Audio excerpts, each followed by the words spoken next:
Talking Smack has given us our latest movers in the WWE Draft 2020. 5 more names have been announced, 3 going to Raw and 2 going to SmackDown. Let's go through the names for you now. The first one was Umberto Carrillo moving to Monday Night Raw. Well, someone needs to be on main event on a weekly basis, so why not Umberto Carrillo? Feels like that probably would fit him quite well at this stage of his career at the moment.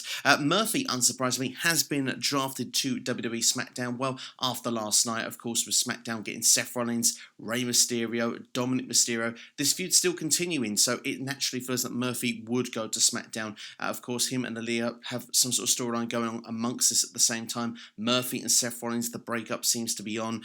So, I mean, for Murphy, it feels like the right or natural direction here, but I do think Murphy was the best kept secret last time he was on SmackDown. I think good things could come in his future on the blue brand. I wouldn't be surprised if he was the one to write Seth Rollins off the TV, but we'll have to wait and see as that will play out further down the line. Drew Gulak has been drafted to Raw, but he's been on Raw for the last couple of weeks in the 24/7 championship picture. No surprises there. I would like to see him away from that picture though. I think he could be good in a tag team going forward. We'll have to see who could go on to Raw. Maybe Daniel Bryan gets drafted to Raw. Maybe they could be in the Raw tag team division. We'll have to wait and see. But speaking of tag teams, one that seems to be broken up here a little bit, Kalisto has been drafted to SmackDown. Very interesting, this one, because the Lucha House Party could have all been drafted together. They've chosen to put Kalisto. Now, we know a break was sort of on between him and Lince Dorado, but we've never really had the payoff, and it feels that now they weren't featured on SmackDown this week. They're unlikely to be on Raw.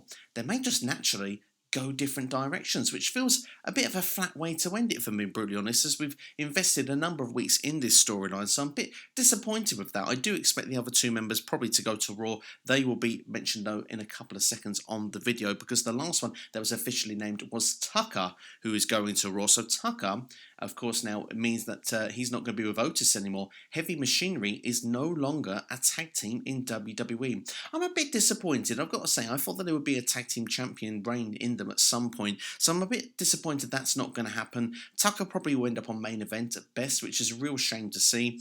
Maybe he might repackage himself. Maybe they've got different ideas for Tucker. Maybe that could be something that could be exciting, something we could see further down the line. Maybe a tag team's in his future. Maybe he's with someone like Drew Gulak or someone like that, maybe down the line. I don't quite know what you do with Tucker at this point. To see him away from Otis just feels quite disappointing. And as I said on the video yesterday with the SmackDown first round of the draft picks that we had for Raw and SmackDown, I do wonder if Otis is just going to quietly go on with Money in the Bank, and all the feud that was going on with Miz and Morrison will also be quietly dropped.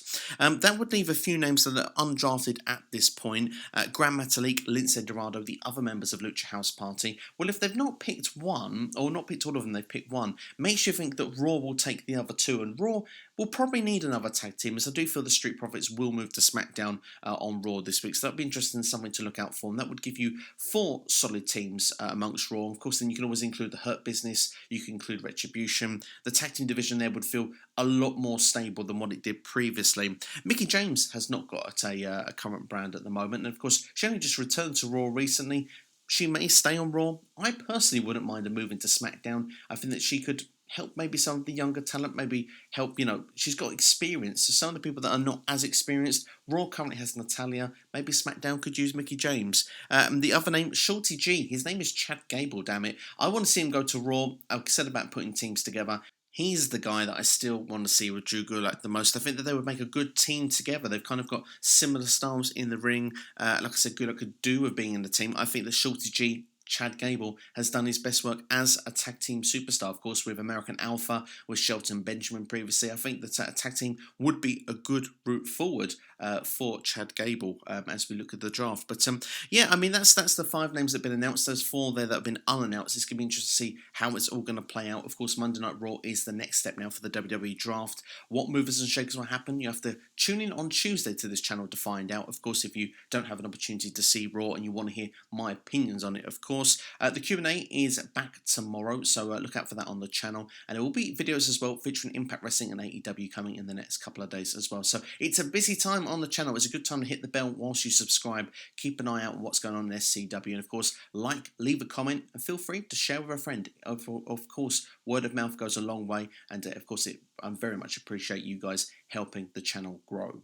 But that's all from anyway. Thank you for watching. This has been SCW with a quick update on the WWE Draft 2020. Are you happy with these draft moves? What are you happy about? What are you disappointed about? What are you thinking of the draft so far? Let me know in the comments below. But I'll see you tomorrow here on SCW for the Q&A. Ask SCW will be here then. Have yourselves a great day.